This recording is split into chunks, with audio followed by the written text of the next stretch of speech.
தற்போதைய அண்மை செய்தி. மதுரை விமான நிலைய விரிவாக்கத்திற்காக சின்ன உடைப்பு பகுதியில் உள்ள மக்களை வெளியேற்ற இடைக்கால தடை விதிக்கப்பட்டுள்ளது. மதுரை விமான நிலைய விரிவாக்கத்திற்காக சென்னை உடைப்பு பகுதியில் உள்ள மக்களை வெளியேற்ற இடைக்கால தடை விதிக்கப்பட்டுள்ளது. இதுகுறித்து கூடுதல் விவரங்களுடன் இணைகிறார் தலைமை செய்தியாளர் சிவா. வணக்கம் சிவா, விவரங்களை சொல்லுங்கள்.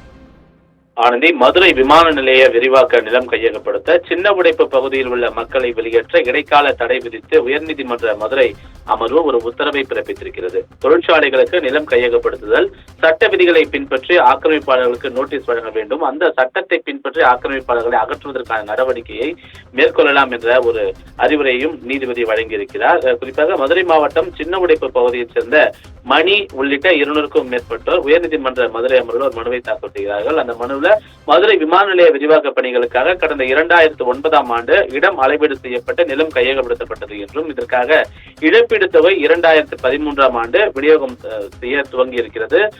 ஆகஸ்ட் 2021ஆம் ஆண்டு இழப்பீடு தொகை வழங்கப்பட்டது என்றும் அதன் பிறகு எந்த நடவடிக்கையும் இல்லை, வீடுகள், விவசாய நிலங்கள் போன்றவற்றையும் இதன் கீழ் வந்த நிலையில இது தொடர்பாக முறையான அறிவிப்பு எதுவும் வெளியிடாமல் இந்த பகுதி மக்களை கட்டாயப்படுத்தி வெளியேற்றி நிலத்தை கையகப்படுத்த அரசு அதிகாரிகள் முயற்சிக்கிறார்கள் என்று அந்த மனுவில் குறிப்பிடப்பட்டிருந்தது. கையகப்படுத்தக்கூடிய நபர்களுக்கு மாற்று இடமும் வீடும் செய்து தரப்பட வேண்டும் என மாவட்ட நிர்வாகம் தரப்பில் சொல்லப்பட்டாலும் தற்போது வலுக்கட்டாயமாக குடும்பங்களை வெளியேற்றக்கூடிய முயற்சியில் அவர்கள் ஈடுபடுகிறார்கள் என்று இந்த மனு தாக்கல் செய்யப்பட்டது. இந்த வழக்கு நீதிபதி மாலா முன்பாக ஒரு அவசர வழக்காக விசாரணைக்கு வந்தது. அப்போது மனுதாரர் தரப்பில் ஒரு கிராமத்திற்கே மறு வசதி செய்து தர வேண்டியுள்ளது, நிலத்தை கையகப்படுத்தும் போது மறு குடியமர்வு செய்து தரப்பட வேண்டும், நீர்நிலை ஆக்கிரமித்து பல ஆண்டுகளாக வாழ்ந்தவர்களுக்கு மாற்று இடம் வழங்கப்படுகிறது, ஆனால் தங்களுக்கு சொந்த நிலம், வீடுகளை அரசிற்கு தேவைக்காக வழங்கக்கூடிய இந்த பகுதி மக்களுக்கு மறு குடியமர்வு செய்ய வேண்டியது நிச்சயமாக தேவையான ஒன்று என்று வாதிடப்பட்டது. இதனை அடுத்து நீதிபதி மதுரை சின்ன உடைப்பு கிராம மக்களை வலுக்கட்டாயமாக வெளியேற்ற இடைக்கால தடை விதித்தும்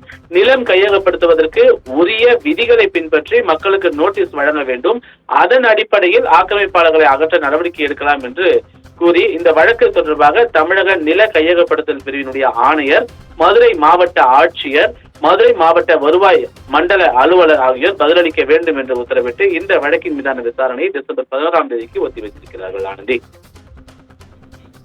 விவரங்களுக்கு நன்றி சிவா.